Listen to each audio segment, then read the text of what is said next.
अस्सलाम वालेकुम dear student, this is me Iftikhar Khan, class 9 subject chemistry. Dear student, आज के इस लेक्चर में हम इंटरमोलिकुलर फोर्सेस को डिस्कस करेंगे। डियर स्टूडेंट, टॉपिक शुरू करने से पहले अगर हम बात करें बॉन्ड के ऊपर, तो डियर स्टूडेंट जब बॉन्ड फॉर्मेशन होता है तो या तो लूजिंग ऑफ इलेक्ट्रॉन या गेनिंग ऑफ इलेक्ट्रॉन्स, सही है, ये होता है। For example ionic bond formation हो रही है तो एक एटम जो है इलेक्ट्रॉन को लूज़ कर रहा है और दूसरा एटम जो है इलेक्ट्रॉन को गेन करता है। इसके बाद डियर स्टूडेंट जब शेयरिंग ऑफ इलेक्ट्रॉन होती है तो ये ड्यूरिंग कोवेलेंट बॉन्ड होती हैं। अब डियर स्टूडेंट अगर हम इंटरमोलिकुलर फोर्सेस के ऊपर बात करें कि इंटरमोलिकुलर फोर्सेस जो है हमारे पास क्या हैं। डियर स्टूडेंट, जब दो मॉलिक्यूल्स के दरमियान फोर्स ऑफ अट्रैक्शंस को इंटरमोलिकुलर फोर्स कहते हैं। वो किस तरह होता है कि फॉर एग्जांपल एक HCl हमारे पास एक मॉलिक्यूल है, सही है, इनमें एक हाइड्रोजन एटम होता है और एक क्लोरीन एटम। अब हाइड्रोजन एटम पे पॉजिटिव चार्ज होता है क्योंकि ये एक इलेक्ट्रॉन वो क्लोरीन एटम को दे देते हैं क्योंकि इसके एटॉमिक शेल में एक इलेक्ट्रॉन है, और क्लोरीन एटम पे नेगेटिव चार्ज होता है क्योंकि इसने इलेक्ट्रॉन्स को गेन किया होता है। क्लोरीन के एटॉमिक शेल में 7 इलेक्ट्रॉन हैं, इनको एक इलेक्ट्रॉन रिक्वायर है, तो इस तरह ये जो है बॉन्ड बना लेते हैं, इस तरह HCl मॉलिक्यूल बन जाता है।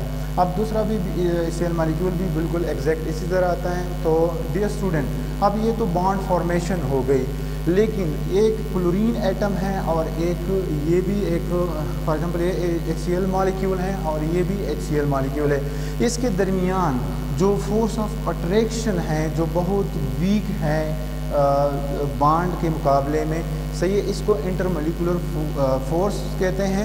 अब डियर स्टूडेंट, जो इंटरमोलिकुलर फोर्स हैं, सही है, वो उनको इस फोर्स को तोड़ने के लिए कम एनर्जी दरकार होती है एज़ कम्पेयर टू जो बॉन्ड के दरमियान जो दो एटम्स के दरमियान जो बॉन्ड बनी होती है, इसको तोड़ने के लिए काफ़ी ज़्यादा एनर्जी दरकार होती है। फॉर एग्जांपल हमारे पास एक 1 मोल ऑफ HCl हैं, तो इनमें जो मिलियन मॉलिक्यूल्स हैं, सही है, 1 मोल में, सही है, इनमें जो अब बॉन्ड को तोड़ने के लिए 430 किलो जूल एनर्जी दरकार होती है। अगर हम इसका कंपेयर करते हैं intermolecular force of 1 mole of hydrochloric acid के साथ, तो जस्ट 17 किलो जूल एनर्जी दरकार होती है। अब ये स्टूडेंट, अगर हम इंटरमोलिकुलर फोर्स के टाइप्स के ऊपर बात करते हैं तो ये वंडरवाल फोर्सेस हैं, इसके बहुत सारे टाइप्स हैं, लेकिन आप लोग की बुक में दो टाइप्स दिए हुए हैं, एक है डायपोल इंटरेक्शन और एक है हाइड्रोजन बॉन्डिंग। अब अगर हम बात करते हैं डियर स्टूडेंट डायपोल इंटरेक्शंस के ऊपर, तो हमारे पास एक HCl मॉलिक्यूल है, सही है।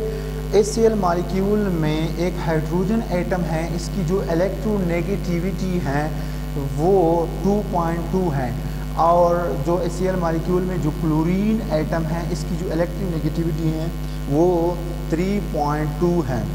अब डियर स्टूडेंट HCl मॉलिक्यूल में जो हाइड्रोजन एटम में जो इलेक्ट्रॉन होता है, सही है, उसकी जो इलेक्ट्रोनेगेटिविटी बहुत कम होती है as compare to chlorine atom, सही है।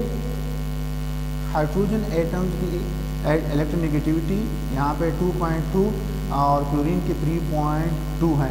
तो हाइड्रोजन एटम एक इलेक्ट्रॉन क्लोरीन को दे देते हैं, वो क्लोरीन पे पार्शियल नेगेटिव चार्ज आ जाता है और हाइड्रोजन एटम पे पार्शियल पॉजिटिव चार्ज आ जाता है।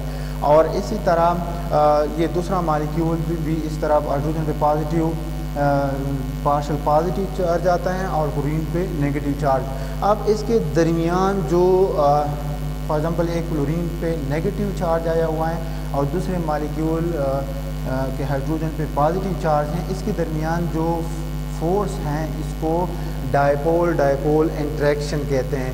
इसके बाद डियर स्टूडेंट, इंटरमोलिकुलर फोर्स का जो दूसरा टाइप है जिसको हम हाइड्रोजन बॉन्ड कहते हैं, ये डियर स्टूडेंट कोई बॉन्ड नहीं है, ना आयोनिक बॉन्ड, कोवेलेंट बॉन्ड या कोऑर्डिनेट कोवेलेंट बॉन्ड की तरह ये एक बॉन्ड नहीं है, बल्कि ये एक टाइप है हाइड्रोजन बॉन्ड इंटरमोलिकुलर फोर्सेस का। अब डियर स्टूडेंट, हाइड्रोजन एटम जो हैं ये ग्रुप नंबर 1 का भी एलिमेंट नहीं है, लेकिन सब पीरियोडिक टेबल में ग्रुप नंबर 1 पे सबसे पहले लिखा हुआ होता है।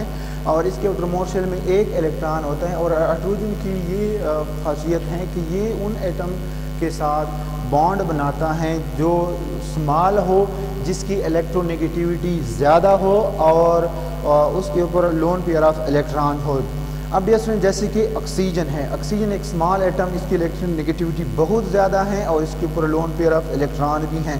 तो डियर स्टूडेंट, अगर हम हाइड्रोजन बॉन्डिंग को अगर हम वाटर मालिक्यूल में देखते हैं तो फॉर एग्जांपल ये एक ऑक्सीजन मालिक्यूल है, सही है, इसकी इलेक्ट्रोनेगेटिविटी बहुत ज़्यादा है। तो इसी तरह हाइड्रोजन एटम जो है ऑक्सीजन के साथ जो है बॉन्ड बना लेता है, सही है।